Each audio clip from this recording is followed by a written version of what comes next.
so we can share in our insights and questions with one another. And that way our moderators in the chat can funnel those questions and insights back to our panelists throughout the session. Again, I'm just giving us a couple minutes to get started. It looks like our attendees are still rapidly coming in. Thank you all for being here. And also thank you to everyone who is joining us on the live stream. I know we are streaming this globally on LinkedIn right now. So we have an attendee group here in the platform with us, and we also have attendees on LinkedIn. Thank you so much for being here with us. All right, in the name of time, I'm going to go ahead and get us started. Feel free to continue settling in as I'm talking. I'm not the main attraction here. My name is Erin Wickham. I'm the Director of Client Experience here at the Neuro Leadership Institute, and I will just help MC the opening and closing sessions, so you will see me later today. As a refresher, the purpose of the Neuro Leadership Summit is threefold. We want to share our big ideas. That's the latest research and case studies, and giving you the information you need to help you inform the decisions you need to make both personally and at your organization. We also want to demonstrate impact, so provide context and share success stories on how to apply the latest research. We also want to showcase our clients and help them grow and transform. We also want to spark momentum and give you the frameworks that you need to apply what you've learned here at the summit immediately. Hit the ground running tomorrow with all of your big ideas and implement them in your organization. We had a little bit of an insight sharing session at the end of day one yesterday, and I would say most of the insights that we found from participants sat in that share big idea and spark momentum category. I think we have a fair number of case studies today, so hopefully we'll see more of those demonstrate impact insights today. Speaking of insights, I want to remind you about the Eureka Scale. The Eureka Scale is a 5-point scale that you can use to report how intense an insight is. The intensity of an insight is related to the strength of the neural changes that are happening inside your brain and its predictability for long-term impact. So for example, a level 5 insight is life-changing. It's associated with the strongest and richest emotional experience, and one you're most likely to act on. I think when we first debuted the Eureka Scale a couple of years ago, David referred to it as childbirth. Like, your life is never going to be the same after you have a level 5 insight. For me, that was getting a cat. Well, what can you do? Make sure as you're going through today's sessions that you write down your big aha moments and ascribe a number to them in terms of how powerful they are, because we'll use that later on in the closing session. And also remember, we will have NILES, our Neuro-Intelligent Leadership Enhancement System, which is our proprietary in-house AI, attending every single session. And after the closing session today, we'll be able to share the top insights from the whole day of Summit. Niles doesn't have FOMO. He gets to go to every session and hear everything and then share that information with us. This is also a global summit, so thank you to those of you who are joining us after the EMEA sessions this morning or APAC sessions last night. As an attendee at the summit, you get to access all of these sessions and session recordings. So if there's a session that really piqued your interest, but maybe you didn't want to stay up and watch it at 9 p.m. last night, you'll be able to access the recording for that. So in terms of getting us started, I just want to kind of warm up the chat a little bit and ask, what insight from yesterday is still with you today? What were you thinking about yesterday? Maybe you went to bed. One of our colleagues, Matt Summers, talks about the sleep committee. And what did you wake up thinking about? If you're willing to share that in the chat, that would be great. That'll help us engage in some social learning and share our insights with each other.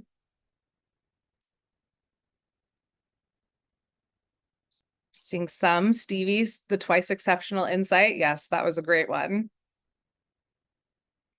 We had a session on ambidextrous leadership yesterday. I know that resonated with a lot of people. Ambidextrous leaders are leaders who can perform both in kind of static and dynamic environments. Bias was a big one. Proactive accountability was a big one. These are all great. Thank you so much for sharing it in the chat. If something sticks out to you, make sure to kind of thumbs up that reply or maybe connect with that person in the attendee profile so that you can continue discussing your insights. In terms of making it brain friendly, a reminder to set up your attendee profile in the Zoom platform, share your insights in the chat as you are doing right now, and make sure to network with each other so that you can share insights and learnings. A quick note about recordings and research resources. So recordings will be available in the platform 30 minutes after each session inside the session room. Throughout the summit, we'll have moderators in the chat sharing articles, blog posts, podcast episodes in the chat that correspond to the session you're in, but then that will also live in the session page as well. So if in doubt, if you're looking for anything in particular, navigate to the schedule in the platform and then click into the individual session. And as always, if you need help, email summit@neuroleadership.com. We have a team working behind the scenes to troubleshoot any issues you may have.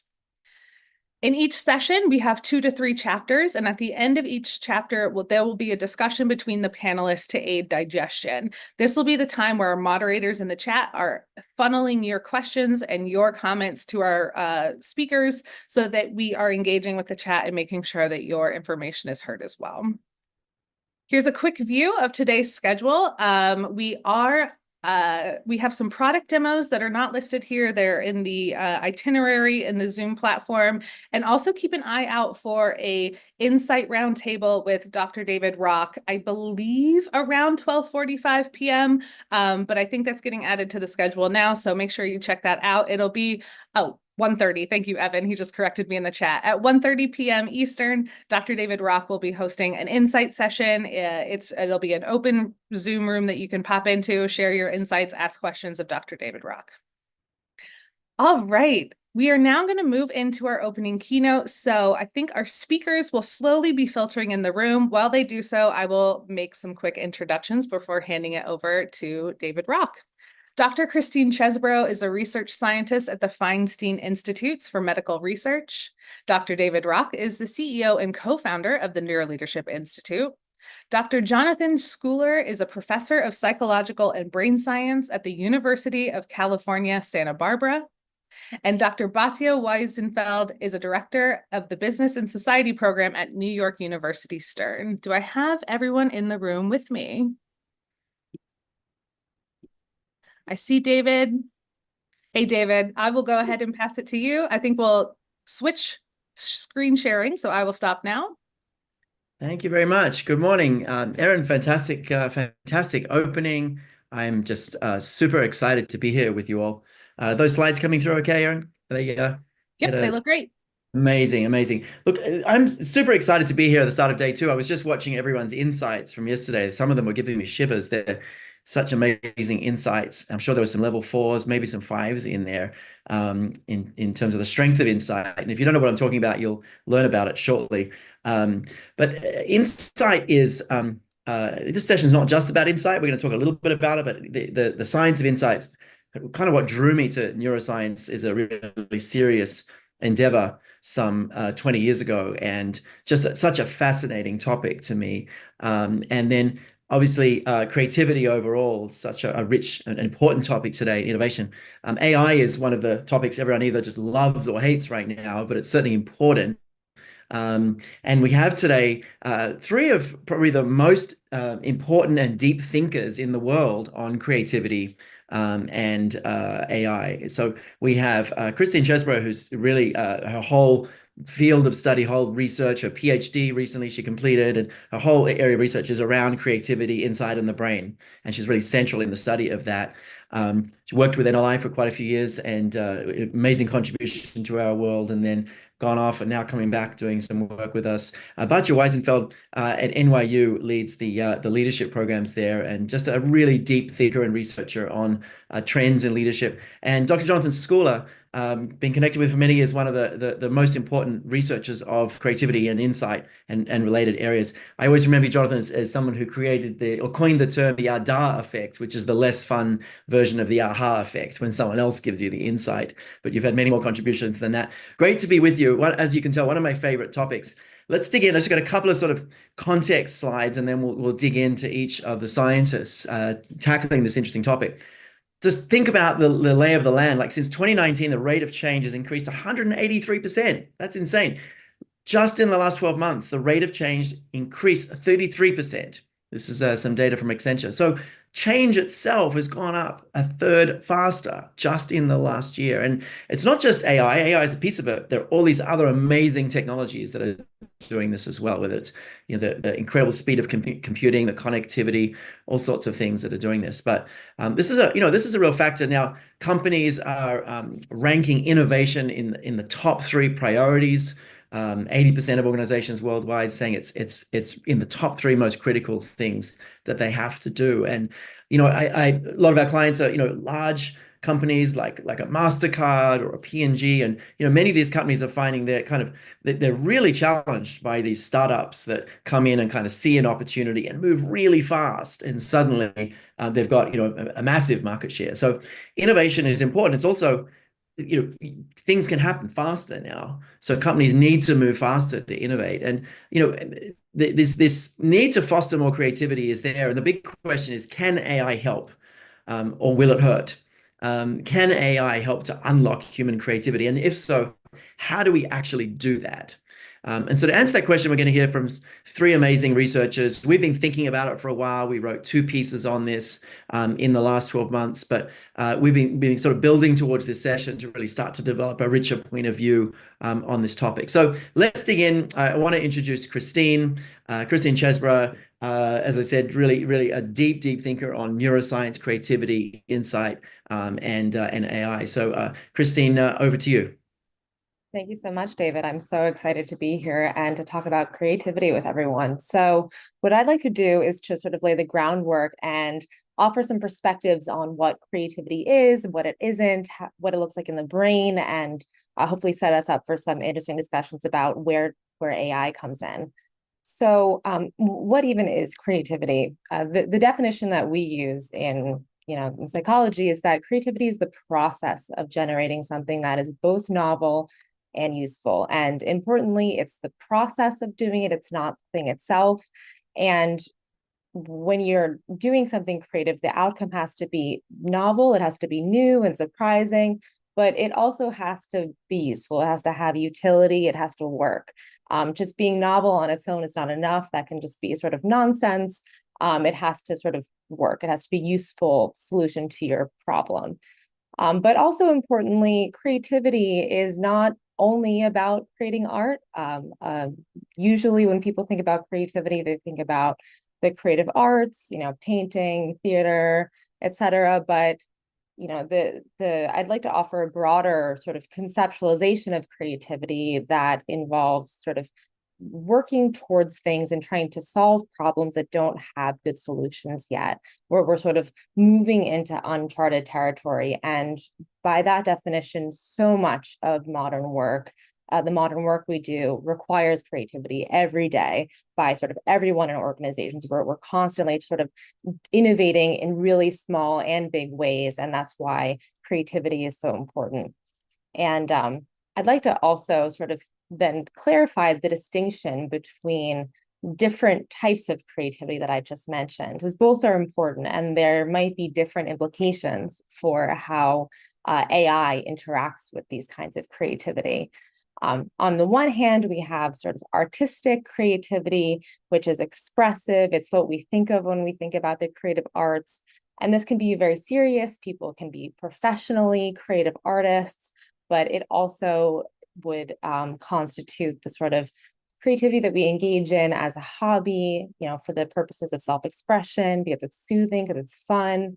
And the key sort of distinction here is that artistic creativity can be very important, but the value of it is subjective, right? There's no sort of more correct way to draw a doodle.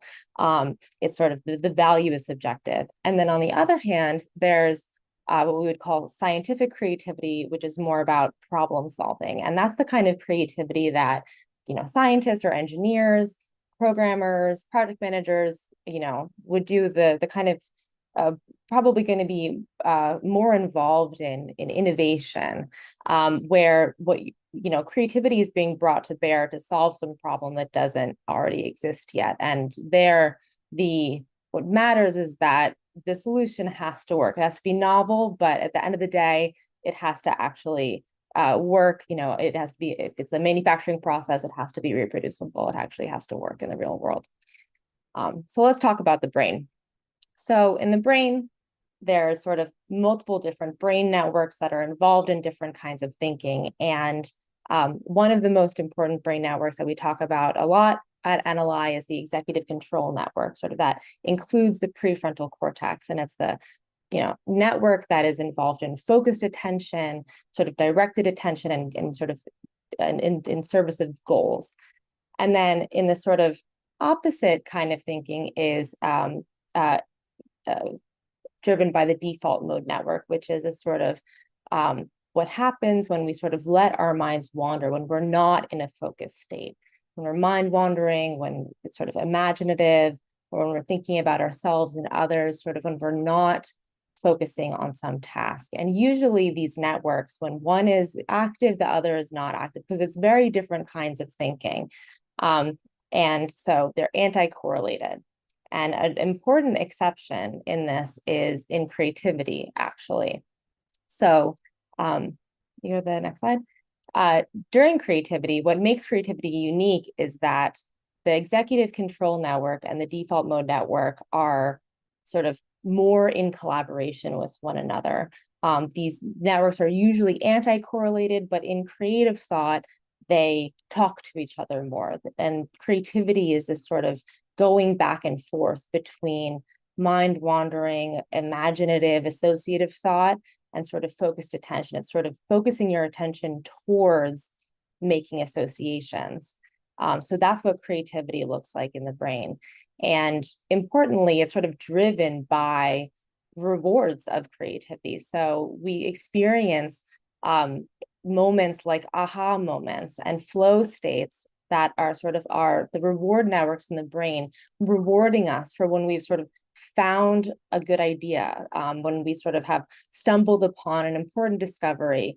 And flow states are sort of periods of high absorption where our brains are giving us sort of this positive internal feedback mechanism to keep going. And so the rewards of creativity are really important because creativity is hard. And so we sort of need insights and we need flow states and we need all of that to keep going. And that's sort of part of the sort of mechanics of what drives this creative process. And so what I'd like to offer everyone as we sort of transition into talking about AI is that what creativity is you can actually think about it as a sort of kind of learning. It's learning, but you're the teacher. You're solving a problem and no one can tell you what the solution is. You have to figure it out. But ultimately, you are teaching yourself. You're sort of pushing at the boundaries of what you already know or are capable of, or what your team is capable of. So creativity in this sense is it's a kind of self-directed form of learning. And when we think about how AI can influence this learning process, I think the best way to think about it is it's a scaffold for complex learning, and it can really help us because creativity is hard. And with sort of one caveat, so I'd like to offer this concept of the zone of proximal development, which if there's anyone who studied, cognitive development or childhood development, the zone of proximal development was coined by Vygotsky, and he studied children. And there's this sort of, in this framework, there's your current knowledge of skills. It's sort of what you can do by yourself. And then outside of that, there's a zone of what you can do if you have support from someone else, either a human or some sort of tool or technology. So sort of what a 10-year-old can do by themselves is different than what a 10-year-old can do if they have a teacher or a parent sort of helping them or coaching them. And so that's what the zone of proximal development is. And outside of that is what you're not capable of doing. And when you have that external scaffolding, you can sort of perform into your zone of proximal development. You can achieve more, you can do more than you could on your own. And generative AI, when we use as a tool like that, can help us sort of expand what we're capable of doing. It can help us perform into our zone of proximal development and sort of just beyond our current abilities. And sort of when we use tools or when we have coaches or teachers that help us grow, that's the process that's happening. Sort of we are able to grow when our learning is scaffolded and we're sort of able to learn in this robust way so that our skills actually expand. A potential problem here is that never before in history have we been able to actually perform really well outside of our zone of proximal development. And what generative AI is enabling us to do now is that, you can put some prompt into ChatGPT or another LLM that you would never be able to sort of evaluate whether what it's giving you is correct or not. You don't have to know anything about it. And you can use that, right? So it's allowing us to sort of expand well beyond our zone of proximal development. And, not only is that risky if you can't sort of evaluate what it's giving you, but it also doesn't help you learn, right? It's not scaffolding you anymore. It's just sort of allowing you to artificially reach beyond your current capabilities. And maybe that matters, maybe it doesn't, but not only could it potentially be risky in a business context, but what a lot of my work has shown and what a lot of other people's work has shown is that we actually experience the rewards of creativity when we're moderately challenged. So in a lot of the studies that I've done in my research, what I show time and time again, no matter how you measure it, is that people have the strongest aha moments when a problem or when a concept they're trying to learn is sort of medium difficult.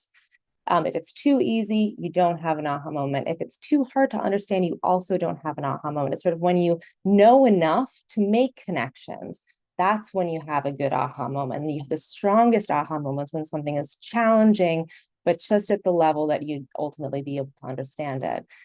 And I've replicated that several times. It's really robust. And flow works the same way. It's sort of this balance between challenge and skill. That's when you get in the zone. That's when creativity feels good.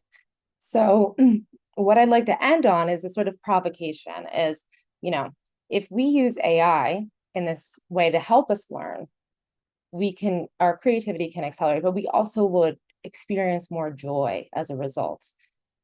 On the other hand, if we use AI to sort of replace our thinking and work beyond what we ourselves would even ever be able to do, it can actually prevent us from learning, but also rob us of some of the rewards of creativity.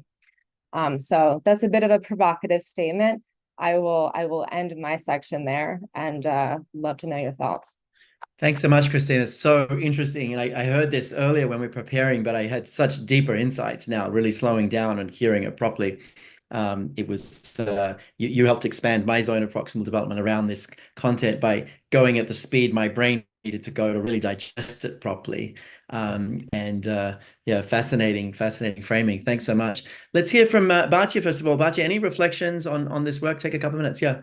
Yeah, so I love the framing of the link between learning and creativity, and I feel like there's room to sort of share some of the work that I've done. One of the things that I found is that when people are working with AI, they're much more likely to learn if they start with an answer, start with their own attempt to answer a question or sort of start with what they already know, and then turn to AI and get the advice or thinking from AI, and then kind of have a chance to look at the difference between here's where this is what I thought, this is what it suggested.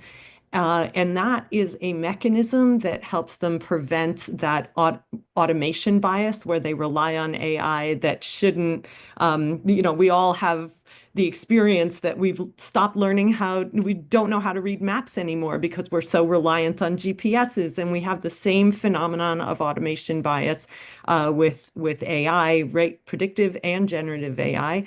And so I think that is really helpful. I also wanted to highlight how the temperature, people really don't recognize how important it is to set the temperature when they're using generative AI, because that is what is going to expose them to the kinds of risks and, that maybe are a little bit more than they can handle. Right. That's so interesting. It reminded me of I was at a Harvard Business School event years ago on ethics in leadership, and there's sort of all the industry leaders around running MBAs and all this were there. I remember Nitin at the time saying, they give us amazing people with amazing values, and we strip them away slowly by the end of the MBA. But putting aside that, there was a presentation by the armed forces about like the most powerful way they'd found to get people to learn, particularly ethics, and that was to give them a really tough ethical situation, get them to have to answer it, and then get them to compare to the best possible answers, and actually see the difference and make that connection themselves. And so there's something powerful to using AI to like build your zone of proximal development, as she's saying, like see your own mistakes and errors and kind of really use it to learn, not to do the work for you. So interesting. Jonathan, any comments on Christine's section? Yeah, Christine, I thought that was just terrific and just spot on. A couple of observations. The first thing is I very much agree on this idea that insight is reinforcing and the power that that has. But because of the emotional surge that insight has, it has a two-edged sword, and the two-edged sword is going to be a theme in my conversations. On the one hand, it's sort of a measure of the truthiness of something. When you have an insight, you think it's really true, and it seems very sensible that when you're interacting with AIs and it sort of clarifies things to you, you may have experience these insights. But the zone of proximal development also indicates a risk that can happen when you're having insights outside of your field, which is that a key part of the insight is figuring out whether or not it really has validity. And what we found is that people can have aha misattribution. They can have an aha, but be confused about what they've had an aha about, and that can lead to false ahas. For example, we did one study in which we had people unscramble words like kangaroo, and so that word would be in the context of a factual statement like kangaroos keep growing until they die. Sometimes they read the kangaroo in a scrambled form, other times straight out. And if they have to unscramble kangaroo and then make a decision about whether or not it's true or not, they're more likely to think it's true if they also had an aha. So they have this aha experience that causes them to think that there's a truthiness to the thing, and they think it's true whether or not it is. We even found that the key worldviews, such as free will is an illusion, and you present illusion as scrambled form, they're more likely to think that free will is an illusion. So what this means is that you can have aha experiences which lead you to false beliefs of truth. And if you're outside of the zone of proximal development, if you're outside of your knowledge base and you have an aha experience, it seems very likely you'd be more likely to have these false ahas. So I think that this discussion really sort of helps us to think about where are we going to most trust our ahas, and when even if you get a 5 on the aha, it may be problematic if you're not really in your expertise base. And if you do, you should definitely do additional evaluation to make sure it's an authentic one. And that's great, John. I remember when that research came out from you. It's really important. I've been thinking about writing about insight for about 15 years, and every couple of years, you present something that reminds me to be a little bit careful, because it's like we've had this interesting dynamic over the years of like, I got excited about the aha effect, and you brought out the Ada effect, and all these things. So I appreciate your bringing the research of the dangers of insight as well. It's a very real thing. People, even a very simple insight, suddenly get very attached to the idea because it releases all this energy. It releases all this this insight. So let's dig in. Let's go to you, Jonathan. Amazing career, studying lots of things, but really, similar to me, just passionate about the experience of insight. And we've both been sort of in parallel paths in different ways, but love to hear your perspective on this. Over to you, Jonathan. Yeah, so I think we are in a very exciting time, but also a dangerous time. So I want to sort of explore both sides of the two-edged sword. And I did just a couple of observations. I've used a little bit of AI to foster my talk today. And so from the artwork going forward after this one, all of them will be AI generated art. And we can sort of use that as an example of its strengths and weaknesses. So I think it's critical to notice that AI was actually central to the winning of the Nobel Prize in Chemistry this last year. Hasibas and Jumper developed a program called AlphaFold, which has truly revolutionized protein structure prediction. Essentially, there's been this 50-year-old problem of how do you take the chemicals, what we know about the chemical composition of amino acids, and figure out their actual three-dimensional structure. This has been an age-old problem, but they came up with AlphaFold, which is able to do it. Essentially, it is able to predict the structure of various different proteins. And as a result of that, this has incredible range of applications, from antibiotic resistance to enzymes for plastic decomposition and so on. So here, basically what we're seeing is that by a collaboration with AI, you can have the most important of all creative innovations winning the Nobel Prize in a scientific field. So we see it really powerful there. But we also see it with individuals. Here we have a AI generated image, and it's kind of, you can sort of, it's actually sort of creative, because I asked it to write having someone collaborating with an AI to do a short story, and they're actually writing on their keypad, which we don't usually do, but it sort of doesn't know that that's not a thing, but it's actually kind of creative. So it's sort of a cool thing to notice. So in this study by Doshi and Hauser, they had participants generate short stories. And in one case, they worked with one suggestion from a generative AI, in another case with 5 suggestions. And the AIs, when they interacted with when the participants interacted with the AIs, they created stories that independent judges felt were more creative, better written, and more enjoyable. Notably, this was especially the case among the less creative writers. So for those individuals who are struggling a little bit with creativity, there can be, AI can sort of be a muse for giving you ideas that can be very helpful. What I'd like to suggest today, so I'm putting an idea out here that has not been tested. This is on our docket. I think we've got I think there's a real possibility for it, but the idea is, so come back next year and I'll let you know how it went. But I think we've got a good case for it. And the idea is that what I was previously talking about is having AI giving you the idea about exactly what you're working with. But what about if we could get AI to get us in a state of openness? If we could interact with the creativity of AI so that it produced a mental set in which we were more creative in whatever we were doing. And I think this is possible, and here's why. We've been looking at the impact of exposure to art. And what we have done is we explored the possibility that when you interact with art, it may create what's known as state openness. Now, openness is one of the big 5 personality traits, and it's a very, very valuable trait. It's associated with many things that we really value, including imagination, attentiveness to inner feelings, authentic sensitivity, adventurousness, preference for variety, and critically intellectual curiosity, which is at the heart of a lot of creative things. Now, in general, when we think about openness, we think about it as a personality trait, but we've been thinking about it as a state. What can we do to foster the state of openness? There has been a little bit of research on this. It turns out that individuals who are exposed in supportive context to psychedelics, they can have enduring increases in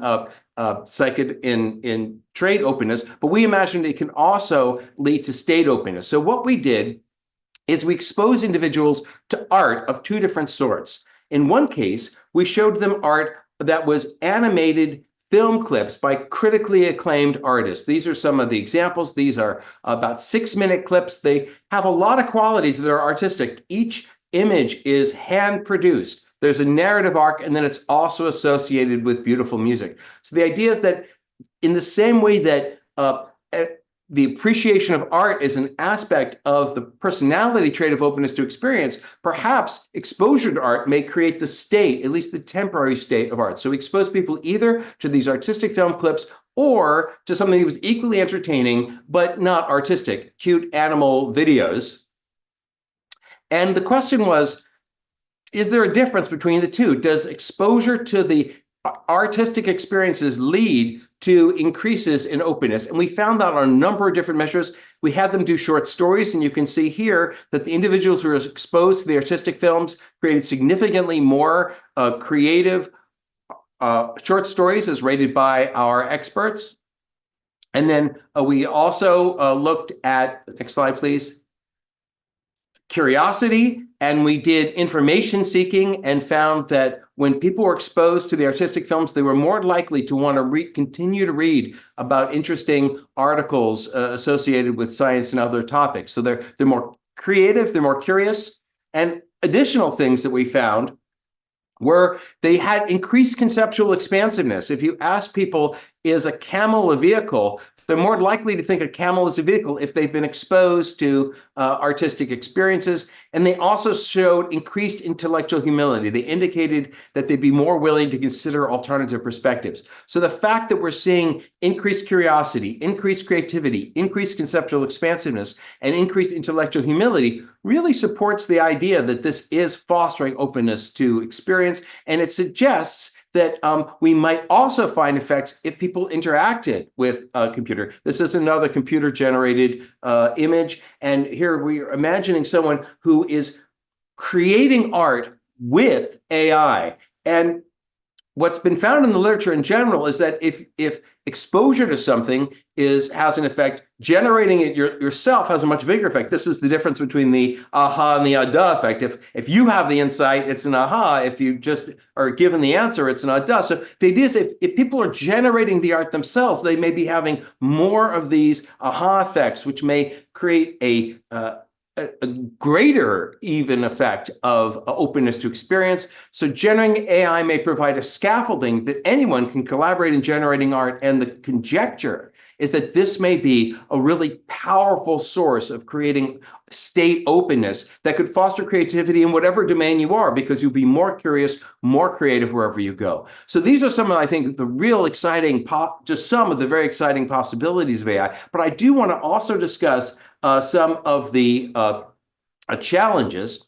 The first challenge is an additional finding that Doshi and Hauser found.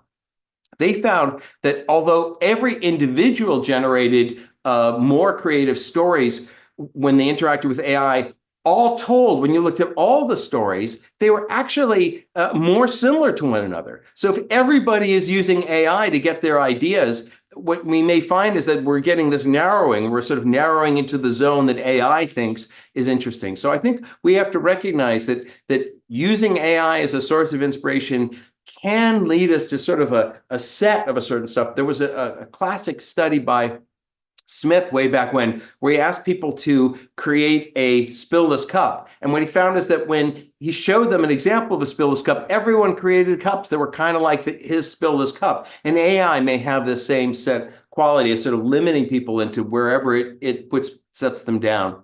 Another problem that I think is a real problem, and I've definitely already experienced it, some of you who have interacted with AI may also do it, is we sort of have this tendency as human beings as doing things that we know we need to do, but if something else can do it, we'll let that something else do it. This also happens in social situations. It's something called social loafing. There are other people who can carry the weight. A lot of times we'll let them do it. And even if you don't, even if it's not an immoral thing, you just go, AI can write a perfectly good letter here. AI is going to be able to write this text, and it'll do it, but it may not do it quite as well as you. It may not get as much engagement as you, and you may be using it increasingly as a crutch. And so I think this is a real risk. And finally, I'd like to mention that we just don't get the same punch out of material that was AI generated relative to when it was done by a human. There was a study done by Seelayan Group in which he gave people artistic material, and this material was, can we go to the next slide? And this material was, it's the exact same art, but it's either characterized as being by AI or by humans. And what was found is when the exact same art is presented as being AI, it's characterized as being less beautiful, less profound, less valuable, and overall liked less. So if we're all relying on AI, and if everyone thinks that AI produced this instead of people, we're going to get less bang out of the creative things. So we'll be like, AI did it. Those images that Schooler did, that was just AI. If he had done it himself, I'd be way more impressed. Next slide. So in summary, AI is a two-edged sword, and this is an AI one that I think really did sort of hit it on the mark. You know, on the one hand, AI can be a powerful source of inspiration. It led to the recent Nobel Prize in innovatively showing how we can figure out the 3D structure of protein molecules. It can be a source of inspiration, particularly for individuals who are lower in creativity. And this is a conjecture, which I'm very excited about. Stay tuned. I think that interacting with AI to create art may produce a state of openness that could be very valuable and generalizable across domains. At the same time, I think there are some significant drawbacks we need to be aware of. It may create, when you collapse across various different creative individuals and just look at the total creative output, they may all sort of resemble what AI comes up with. So we need to watch out for it constraining the field. We may, and this I think is a bigger risk, even foster over-reliance, where we tend to let AI do it instead of doing it ourselves. And once we recognize that an AI, something is created by AI, we may give it less credit. We may find less creative punch within it. So I hope that this gives us sort of a sense of the promise, but also of the dangers. That's so fantastic. We've got 6 hours to discuss that, right? There's so much to unpack there. So much to unpack. Christine, you want to make some comments there, and then Batya? Yeah, absolutely. That was fantastic. I love all those studies and the work that you're doing, especially on state openness. That is so cool because, that's been a challenge for a long time is, what interventions can actually increase openness to experience, which we know has all these positive benefits for creativity and also just well-being. And, I even on a personal level, being able to use AI sort of to take some of the sort of pain of learning something new away from the process, especially in something creative, goes so far. For a professional society, for personal reasons, I've been using AI to do more graphic design in the last 18 months. I don't know how to do graphic design, but I've gotten a lot better at it with AI. And then it sort of helps you learn how to do it. And I look back and I'm like, oh my God, that was terrible, but I have improved. I'm an amateur, but it's been so much more fun this way than, learning how to do any sort of creative skill to get to the point where you can actually enjoy doing it instead of just being frustrated that you're bad at it. That AI can sort of help you get there faster and realize the sort of fun of it faster is a huge positive benefit.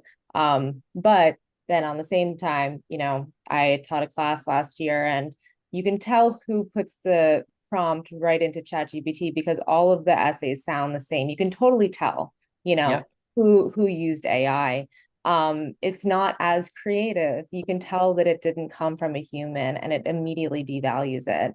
So, we see that double-edged sword, I think probably all of us in our lived experience over the last couple of years. I think that was probably resonating a lot. Thanks, Christine. Some fantastic thoughts. So lots of great questions coming up in the chat. We'll have time for them towards the end. We'll make sure we will have time for them. So keep those questions and insights coming. Some great ones. Batya, some thoughts on Jonathan's presentation? Yeah, I really enjoyed it. And I think it's relevant to, again, some of the research that I've been doing on AI. So one of the things that we've been looking at is how AI chatbots are inherently about interaction, and how does it compare when you have these interactive chatbots like with ChatGPT versus the old form of AI where it kind of gives you, delivers an answer. And one of the downsides of these chatbots is something called sycophancy. The chatbots are designed, the algorithm is designed to encourage repeated interaction. And so it will, it's like kind of asking, it's almost like you have a conversation with it and you get the best outcomes when you have that conversation. When people do that, then they take more ownership over the product of it. But sycophancy is phenomenon in which it is designed to agree with you more and more, to try to figure out what it is that you want and give you more of that. And the downside of that is that a lot of where creativity comes from is that tension when we hear something that's very different than what we, had initially thought of. And we feel good when we have something that's agreeing with us, but it's not necessarily what's best for us if the goal is creativity. We're looking at this right now in the context of probably all of you have noticed that your Google searches have changed, where at the top, in most cases, you have an AI summarization, a generative AI summarization. That generative AI summarization is terrific when there's only one answer. But when there is equivocality in the answer, then that summarization is going to give you one version. The algorithm is designed to use the most credible, supposedly, version, but inherently it means that instead of seeing a whole list of, page ranked sites that you can explore yourself, it's giving you something that diminishes your curiosity and interest in exploring further. And so I think that there are some really interesting things that need to be explored, and we need to understand if sometimes people's preferences for something that agrees with them and that is easy. I think this goes back to what you were saying, Jonathan. Sometimes those preferences are more of a short-term preference, and they can be a trade-off against that long-term goal. So interesting. Thanks, Batya. So interesting that, there's a bunch of thoughts coming up for me that there's the potential regression to the mean, the potential sort of, everything being the same level of creativity reminds me, as Jonathan was saying, of groupthink, of, when you try to do creativity with a team of people, you just get stuck in the same ruts. And I think the whole planet could like reduce creativity accidentally. We might not see it coming. The whole planet basically comes up with the same 20 answers for a use of a brick, in every, or the equivalent of that test in every, everything. I don't think that's healthy. I think we're going to have to teach, students now, the kids of today, as they're learning to use AI, the real discernment around how to use it, when to use it, when not to use it. I think that's the classes that need to really be being developed right now. We can have some real challenges with that. I also think one perspective that came to me as Microsoft put out a study some months back about the impact of AI in the workplace, and one of the surprising findings were people were basically enjoying their job more and finding their work more interesting and more creative. And I was like, yeah, a lot of the drudgery stuff is now, being outsourced. And I wonder, Jonathan, if interacting with AI, not just around creating art, but generally interacting with AI, could increase this state openness if used the right way. And art might be an even sort of greater version of it, but it could be interesting to sort of test both controls, because I think it does break frames. It can help break frames when used appropriately, and those frames are somewhat the problem. So lots of fascinating thoughts, some really great questions coming in from everyone. But let's go to Batya and hear her presentation, and we have a discussion, and we'll have plenty of time for questions afterwards. So Batya, over to you. Thanks for joining us again this year. We're so happy to have you. Thank you so much for having me on board.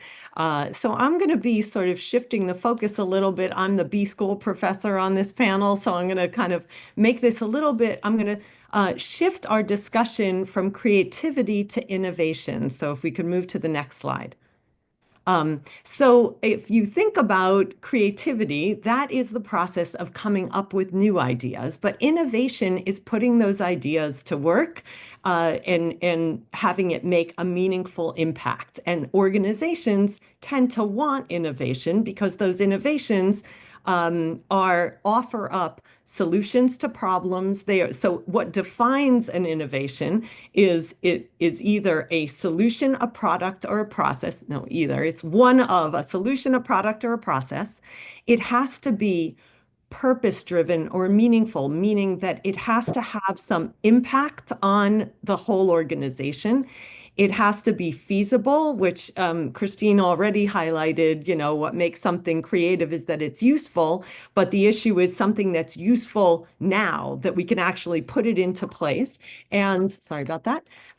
It has to be scalable, meaning that a person would be able to use it repeatedly And ideally, multiple people would be able to use it repeatedly. So that's what characterizes innovation as separate from creativity. And what we were able to see is that generative AI has a set of benefits that allow people to allow organizations, and this is what I've been doing for the last 18 months or so on a team of folks in our hospital system, using generative AI to turn our system into an innovation factory, turn our organization into an innovation factory. So first of all, as all of you know, AI, especially generative AI, is a general purpose technology, more like electricity or the internet, as opposed to something like a MRI machine that is only going to serve that is designed to serve one particular function. That means, as a general purpose technology, it is very versatile. It can be used for lots of different things, and it allows the user, and this is related to the creativity, it allows the user to choose the use. It also is incredibly powerful and very fast. So it can do, and all of you who have already experimented with it, it can do so many different things.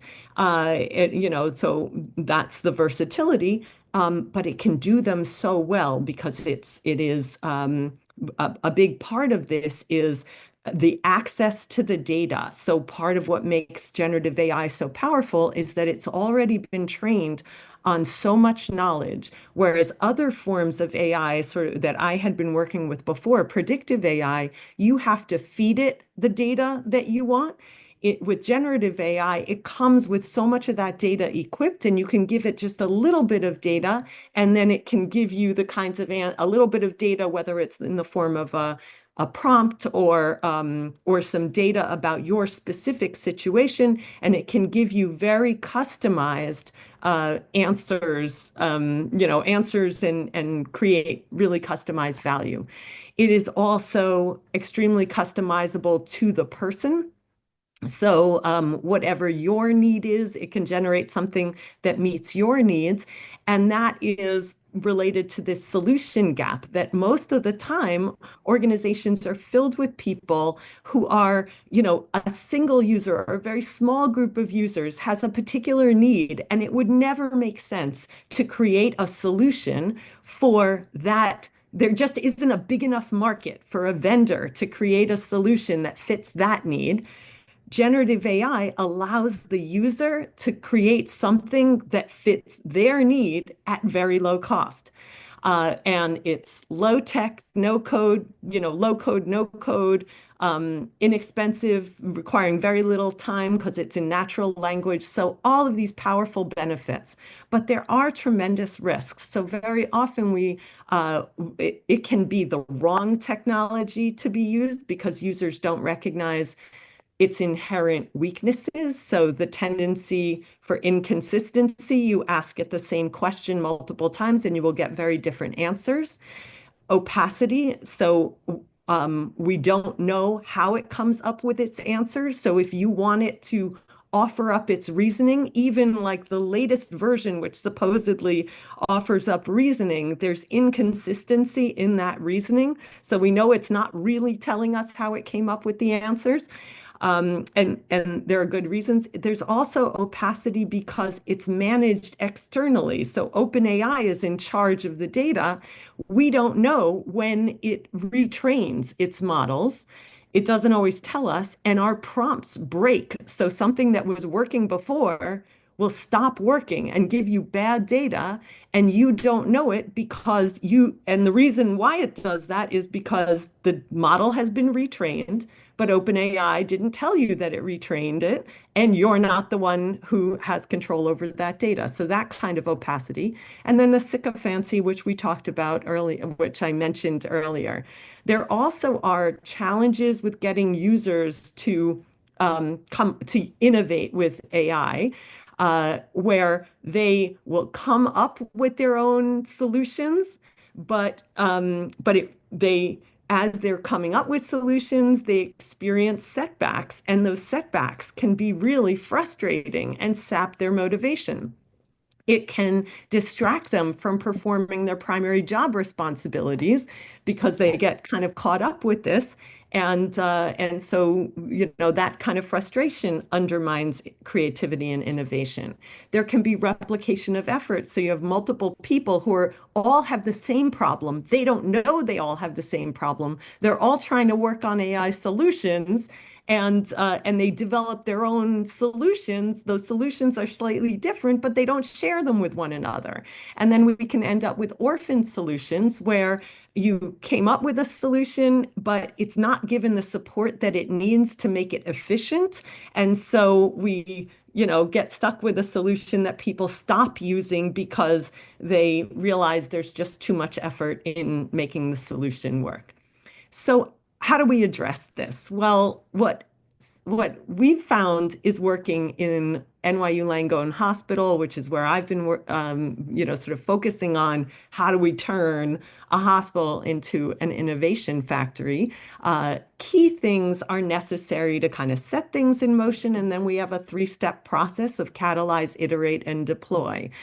So first, you need at NYU Langone, we had already a center of excellence, a predictive analytics unit that already was familiar with predictive AI and building predictive AI models. That's really helpful. If you don't have a center of excellence, then you need at least a core group of people with some basic expertise in your organization. It is essential to provide a secure version of the technology. So rather than using OpenAI's free version, we do, at least especially in a hospital system, we needed a HIPAA compliant version of the technology. There's enormous value in having a HIPAA compliant version that is not going to leak health information outside, because it also gives us a mechanism of identifying how people are using it and making things better, sort of monitoring that use and making things better. But then a big thing that was really critical is about a year and 3 months ago, we started a series of promptathons that we've been continuing to hold, where we educate and engage lead users. And we started it with promptathons and then had follow-on hackathons. The first promptathon was across the whole hospital system. Then we have hackathons that are department by department. And these allow people to self-select themselves as lead users, to put up their hand and say, I want to be part of this.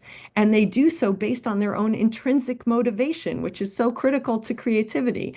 And it allows leadership also to potentially nominate users, which is a way for leadership to express confidence in particular employees who'd be capable of taking this on. Promptathons also educate on safety. They clarify the risks and capabilities of the technology so that the users aren't overly limited, or on the other hand, perhaps too optimistic and use them in ways that Christine would say, are not optimal. We found that there was a lot of confusion about when you wanted Gen AI and when really all you needed was automation. And so being able to clarify that in the promptathons was critical. And promptathons are also a way to learn best practices like prompt tricks and serve an important social purpose because it provides the kernel for an internal, in the organization, community of practice in which lead users can recognize one another. And then the domain experts, in turn, brought to these promptathons and hackathons their knowledge of their own idiosyncratic problems and the parameters that would determine the criteria of a good solution. They're the only ones who really know what is a good solution. So then we turn from this catalyzed stage to, which was all about, creating energy, to an iterate stage. And there, the role of the Center of Excellence was to create a screening mechanism to identify what were promising projects that were worth working on. And the 4 critical dimensions of that were technical risk, technical risk being what is the AI actually what is Gen AI actually capable of doing well, and what isn't it? Also, operational risks. So do we have the data, and are we going to be able to reliably provide the data that it needs in order to give us some customized, worthwhile answers? So for example, data on a patient's case, that we would be able to get generative AI to produce something useful for treatment of that patient. The return on investment. So, is it going to pay off in time savings, in cost savings, in quality improvement, and compliance risks? So safety, equity, regulatory, all of those things. The only one you really need knowledge of the technology and of the system in order to be able to do that. And that's why it was done in our Center of Excellence. And then we also, through that iterate stage, we created the Center of Excellence offered on-demand assistance in the form of office hours, in which users who were lead users trying to develop new projects could just show up at the office hours, raise their questions, listen to other people's questions. In that context, they created a network of people who could recognize that they were working on some common problems or tasks. They could share best practice solutions, and that made it a lot easier to find scalable solutions. I would also say that the risk screens were great because they create clarity about what projects are the most promising for scalability for the whole organization and that will receive support, so people throughout the organization can make an effective case for their projects and not waste their time or get frustrated. And then the domain experts, their role was they had all the material they needed to create a proof of concept. So something that would use the generative AI to produce a reliable output that was valuable and that would have impact clinically and operationally, but up to only, 10, 15, maybe 20 instances. So then what was required is, how do we make that the deployment stage? So let me go back one more. I'm sorry, I'll be real quick on this. What was required for the deployment stage one, that's right, thank you, was to figure out, okay, now how do we make this expandable, scalable through the organization? We needed IT support to automate piping data into the chatbot. But the domain experts would then be in the role of guiding the workflow integration, figuring out how do we bring this to a user at the time and place where they can make the most use out of it. So one quick example, and then so that's the next slide, is this patient-friendly effort. And this could be anything from discharge, developing patient-friendly, easy to read and understand discharge instructions, or having you, when you look up your online test results, having them not be in doctor jargon that nobody understands, but actually in a clearly understandable format. So in that catalyzed stage, this idea for patient-friendly versions, which is a new product for NYU Langone. It was developed in a promptathon, and there was a recognition that, hey, there's lots of things that we wish we could make patient-friendly. We all have this problem. Let's come up with ways of making this easier. The domain experts had the knowledge of the data and of the stakeholders. They knew what it meant for something to be patient-friendly. It also had to be friendly to the nurse who was going to be providing the information, for example, in the case of discharge, or to caregivers who might then be the ones using the information. So that's what happened in the catalyze stage. In the iterate stage, where we were trying to come up with a proof of concept, then there was a risk assessment, and there was a recognition that summarization and extraction are things that the technology does very well. Where it starts getting more risky is when it goes into translation or analysis. Those are places where it falls short. and the data was available, and we knew that physicians would always be in a position of reviewing the final output. And so then that reduced some of the other sources of risk. The domain experts experimented with dozens of different examples, and they knew what were the toughest examples where it would be the hardest to come up with patient-friendly versions, and they knew what was an effective and ineffective outcome. And then in terms of deployment, so kind of going to that next stage, the Center of Excellence and IT had to come up with automated retrieval of data from the electronic health record, and that needs to be protected, so shouldn't be given to the domain experts. But then the domain experts could figure out what were the roles and responsibilities, who should do what, so that we could, make this into a product that would be useful throughout the hospital system. And they could also be the evangelizers who could champion its use and get people to use it more effectively. So in conclusion, sort of the last, what were some of the outcomes? So first we saw, and I published a couple of papers that talked about how these promptathons and the availability of the secure instance created this rapid growth in users' applications for access to the secure instance, because they had to apply. So we saw that we could track how much interest there was by looking at how many people were applying to be able to have access to it. There was a lot of excitement and enthusiasm, a huge pipeline of new ideas.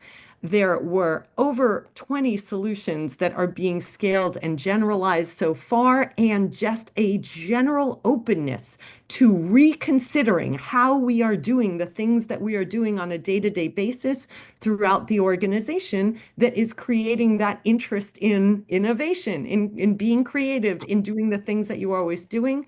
And we're seeing already some reputational benefits in the form of new grant proposals, and some of them being accepted, research publications, fellowship applications going up because people think of this as a great place to get trained, and to learn about how generative AI can improve healthcare. So overall, a process of using generative AI, we're going to actually stop here, but a process of using generative AI, just from a timing perspective, of using generative AI to try to create an idea factory from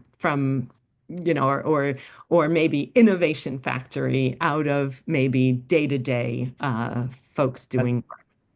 Thanks so much, Batya. Fantastic. So many thoughts coming to mind.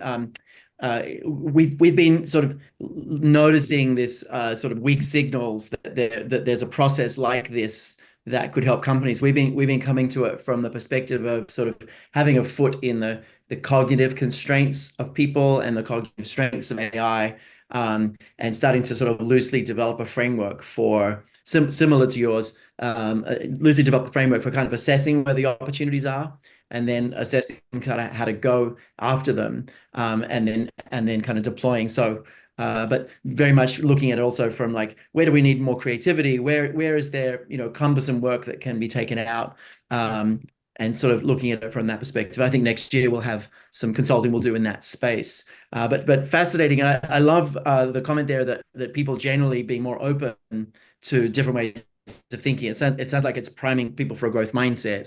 That it's priming people to really think differently. It's breaking the schemas, and helping people have what Jonathan would say is openness to experience. It's increasing that overall. And critically, the social aspect of it. So getting them to be more open, but to share that openness and their ideas so that they can build on one another. I think that's probably a big part of the social aspect is a big part of how we go from creativity to innovation that's scalable. I love that. Jonathan, some comments, and then Christine with some reflections on Batya's work there. Well, first off, I mean, it's just so exciting to see this actually being implemented in a research program and seeing success. That's, as a scientist, a lot of times you hear lots of talk, but then to actually see it put into action, so my hat goes off to you. That's really exciting. I really I love the idea of a promptathon. I think that's everyone should know what a promptathon is. It's the first time I heard of it, but I think that's just terrific, and it seems like a really outstanding way to sort of get people into the right generative mindset. I really like the way you've broken down the process into catalyze, iterate, and deploy. These are really concrete ways of sort of recognizing the different stages of the creative process, and then figuring out how to integrate AI into it. So I thought this was just really a exemplary example of how you can take a problem, break it down into its key components with respect to this issue of the value of AI, and then make it work and show that it's working. So hats off to you. That was terrific. It would be great. So we published the paper on the promptathon, which gives all kinds of detail on how we did it, and it is open access. I wonder if maybe David, you and your team might want to make that available to folks who are joining. Yeah, absolutely. If you can put a link in the chat to my team, they'll share it out to everyone. Fantastic. We'll share that. A few people were asking about that. Christine, some comments there, and then we've got some great questions from the audience. And folks, feel free to put some other questions or insights in the chat. We've got about 15 minutes to kind of dig into some really interesting questions for all the panelists. Any reflections, Christine, on Batch's work?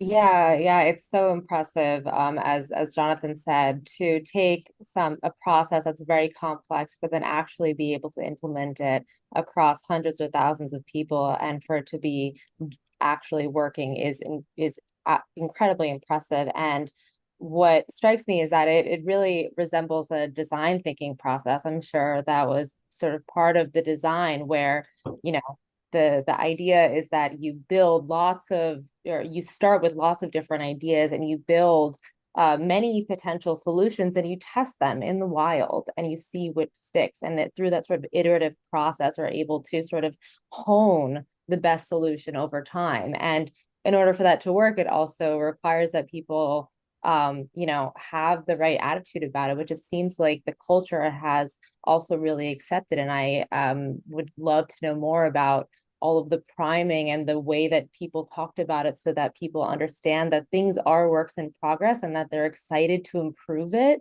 rather than thinking, oh, this doesn't work yet. It's oh, this part of it works, this doesn't work. How can we sort of use this information to help us get to the endpoint? Because that's really what creativity looks like in these sort of long innovation processes. You're never going to get to the right thing first. It develops over time. Yeah, no, that's fascinating. I'm just looking through the questions. There's some really great questions for all the presenters, and some really interesting ones there. But let's dive into those. But Batya, thanks so much for your thought-provoking presentation, and great to see it's such a rigorous process being put into a setting that doesn't usually like change, that struggles with innovation and technology, and is often well behind, right? It's really interesting. It did remind me of one story. Last year we did a session on AI. We had Theodore Grancherov presenting, and maybe my team can put the podcast with him in the chat, but he developed the black box recorder for the operating room. And they've got about 20 hospitals around the country now, collecting 1 million points of data per day per hospital of all the, everything happening, as well as all the machinery, but also everyone wired up. And they're collecting some incredible data on this. If you haven't seen that, it's really worth looking into. It's a really fascinating technology that uses AI really powerfully. There you go, it's in the chat. So thanks so much. So questions, I want to jump into some questions. There's lots of great questions, folks. Put them in there. And this is questions for all of you, and feel free to weigh in or not, depending what your your experience is in this. But one question is, there's a pervasive view that using AI is cheating. Is using AI cheating? And any reflections on that? How would you respond to that? Maybe Jonathan, you want to weigh in there? Yeah, well, I think that regardless of whether it is cheating, people perceive it that way. That people we see when something has been associated with AI, people feel it doesn't have the same quality. So at a bare minimum, it has this property of perception, and we have to be aware of that perception. But I think that to not take advantage of AI to get a insights into what one's working on and to derive knowledge that one didn't have to sort of push one's proximal zone of learning, I think that would be a big mistake. So I think we have to find the right relationship with AI where we're collaborating with it instead of letting it do our work for us. Yeah, thanks, Jonathan. What do you think, Christine? Is using AI Yeah, cheating? yeah, I agree. I think, we should use AI to collaborate. It makes us better. I think the question, whether it's cheating or not, maybe it comes down to did AI do it or did you do it with the help of AI? Do you still have ownership of it? Do you know what it is? Could you explain it? And if those are true, then you did the work. AI was a tool to help you do the work better and more easily and faster, potentially more creatively. And so people can probably tell the difference when they look inside themselves. Did the AI do this for me or did I do it? Yeah, interesting. Batya, any thoughts? So my, the research that I shared earlier is that suggests that people are not very good at the kind of self-regulation that they need to do in order to not use AI in a way that undermines their learning. So I do think that that it's really important to create systems. We found that if you had AI give you an answer before you had to come up with your own answer, it was really hard to not be anchored on that AI produced product and insufficiently adjust from it. People are cognitive misers. Our worlds and organizations are increasingly busy and dynamic, and so I do think that there probably needs to be some mechanism that sort of recruits people's cognitive engagement right from the outset. You can see how right away, if I had to come up with an answer and then I'm looking at the AI, I'm going to be, so using it to edit me as opposed to me to edit it is probably where we're going to get the best solution. And I think that that's where it's cheating versus, Right. yeah.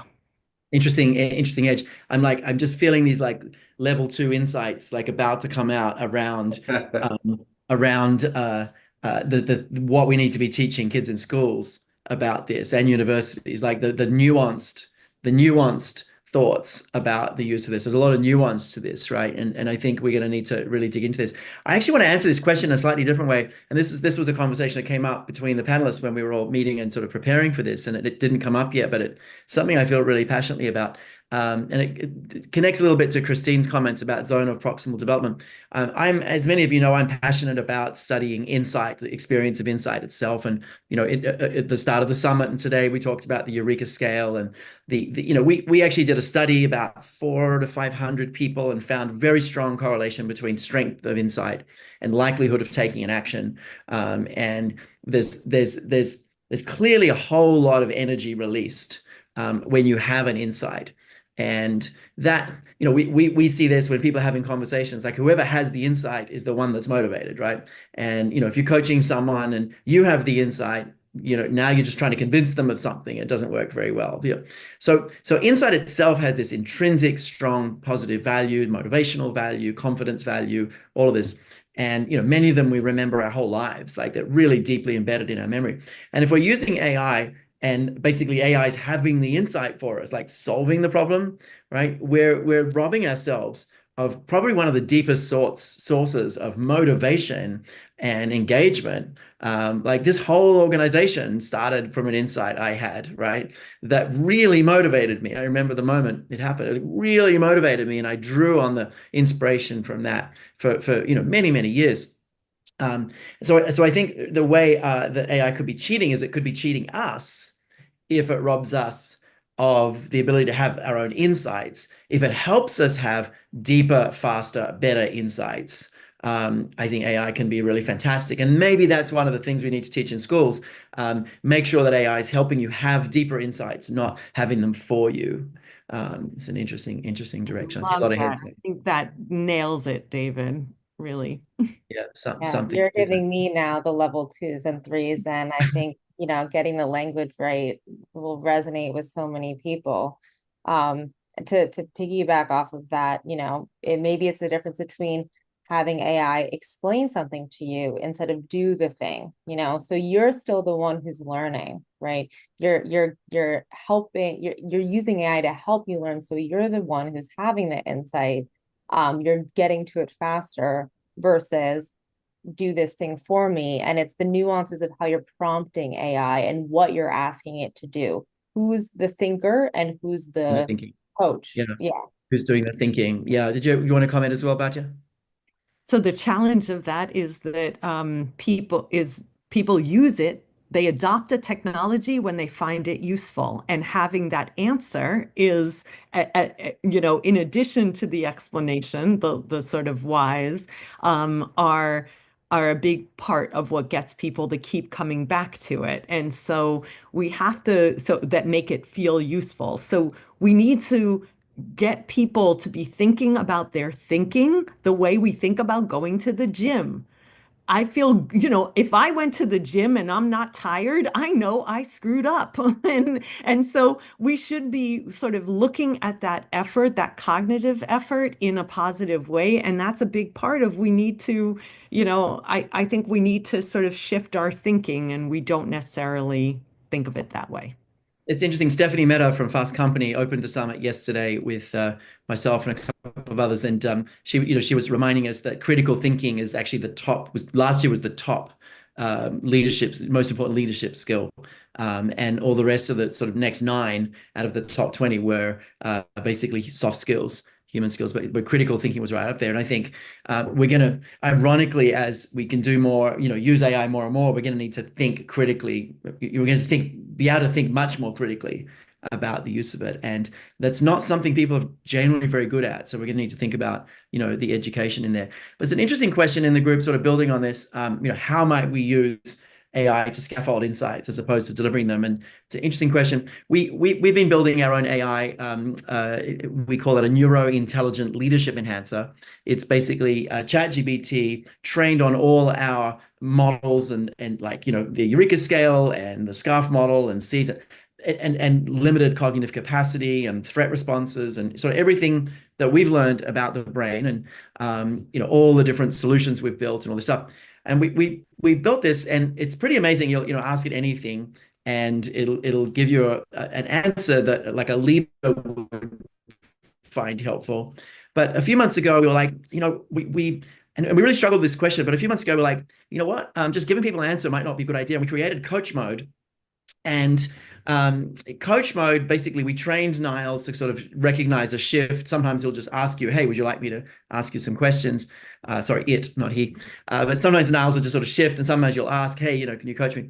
But we trained it in our coaching methodology, which is all based on bringing people to insight without telling them exactly what to do or how to think, or just helping people like unpack their impasses and stuff. And it's frighteningly powerful. But I think that's one example is kind of knowing when to, get AI to help you have your own insights and use it as a coaching tool in some form, as opposed to just, telling you what to do. So anyone else like to answer that? Like, how would we use AI to scaffold insights as opposed to delivering them?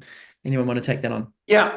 So one thing that I think is really important about the way in which we interact with AI is that it gives us the opportunity to ask questions. And what we're finding is that question asking, the simple practice of formulating good questions, that in and of itself seems to foster curiosity and this state of openness. So I think that by really working on our skill of asking questions and recognizing the importance of the question asking process, that AI may really be able to foster this collaborative process and the ahas that are associated with the openness that is associated with question asking. And I think this is where we're really going to see creativity playing itself out as we go forward. The creativity is going to be in how do you ask AI the right question to really move the needle forward. In these days, things are out there. You just need to know what to ask. And I think a question asking is going to be a key part to getting those aha as opposed to a does. Thanks. It's all in the questions you ask. Christine, any comments there? Yeah, I wonder if we're thinking of the same research, but it's sort of a revitalized area in creativity research led by Yoad Kennett, Ronnie Ryder-Coleman, sort of resurrecting this framework of using question asking as a tool to or sort of assess creativity, but also train creativity, that how creative you can be depends on the kinds of questions you ask and sort of how good you are at finding the right question and sort of how you're curious and the interaction between your prior knowledge and sort of where you try to go with it. We can maybe drop that in the chat for people or in the materials after. I should say Madeline Gross did her dissertation on this topic actually before Yoad got into the field. I don't want to do, but so yeah, we've been at this for a while, and there's a lot of really powerful evidence of its impact. Hats off to all of her work is incredible. Fantastic. A couple more questions, some quick responses if we can, see if we can get two more in. And maybe this is for Batya. How do you define credibility in AI? How do you ensure it doesn't equate to the most sort of frequent answer? If you're talking about something like Google's AI summarization, it uses the credibility of source credibility as part of the algorithm. So it might not be, and that's actually how humans, very often assess credibility.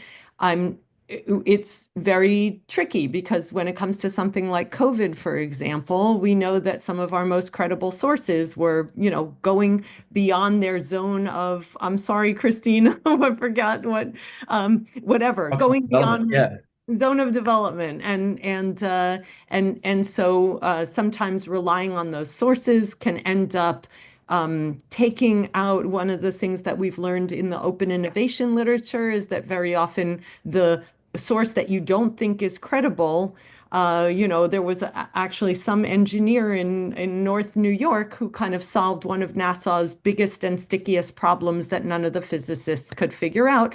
And so sometimes we need to be more open to diversity. And I think that that's a challenge with these chatbots, with generative AI, that they aren't as open to that diversity. Yeah, no, interesting. And just the regression to the mean is a really scary thing. Well, a question about bias. To what extent are our existing biases going to be reinforced by AI? Any reflections on that? Maybe anyone like to take that one? How are our existing biases being reinforced by AI? So one of the things that we've seen really mixed results in terms of applying AI. So on one hand, we've seen that AI is extensively used for recruitment, and that is one of the biggest, most concerning areas of bias. And very often these models are trained on what makes existing employees in the organization successful. And that ends up, if the organization doesn't have a high degree of diversity, if the organization has biases built right in, then the AI models are going to be just as biased.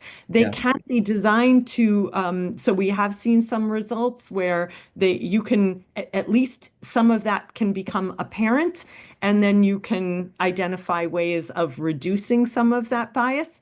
And so we have seen successes in that regard as well, but I do think this is an area of concern.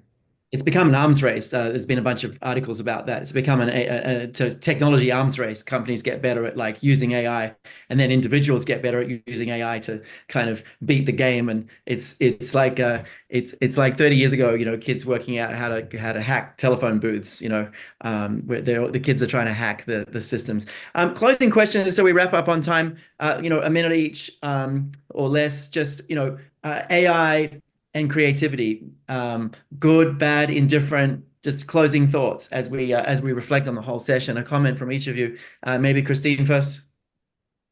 Yeah, I think that AI can be massively beneficial to creativity if you're still the person who is doing the creativity. Right. Make sure it's still you having the insights. Fantastic. Thank you. Batya, quick comment there. So I think that I think it can be incredibly valuable for creativity, both with respect to, so one of the things that I didn't get a chance to talk about is it's good at eliminating repetitive and boring tasks, so freeing you up for more creative tasks, as well as potentially, as we were talking about, getting you to think differently, being a conversation partner, and encouraging question asking that I think can be really beneficial. Fantastic. Thanks, Batya. Jonathan, closing comments there.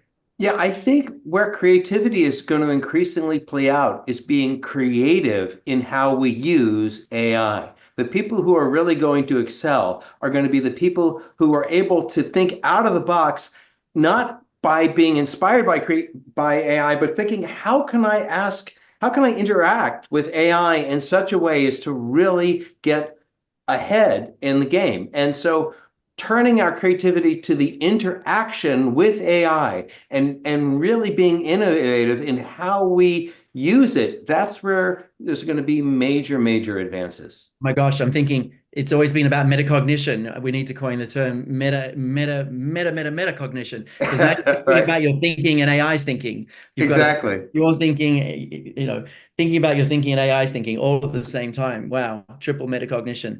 That's crazy. Folks, feel free to put your insights that you've had in the session in the chat. We'd love to see those. You can put a number on them if you'd like, level 4, level 4.5, level 5, if there's a life-changing one.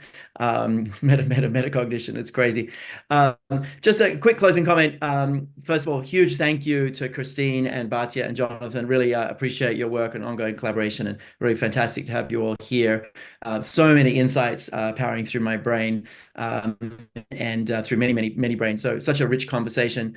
Thank you so much for being here. Folks, the next session, we've got a 15-minute break, and then the next session is some fantastic sessions. There's one on civility, a scary thing to have to study, but we've been studying civility, what it means, and we've got a session coming up on that. And the alternative to that is case studies on culture and leadership. So organizations who are using this work to really drive culture and leadership, some fantastic cases. So there's a couple coming up in 15 minutes. You'll see all the info on the platform. Thanks so much again, everyone, for being here. I really appreciate your comments and look forward to continuing the conversation. Take care, everyone. Bye-bye.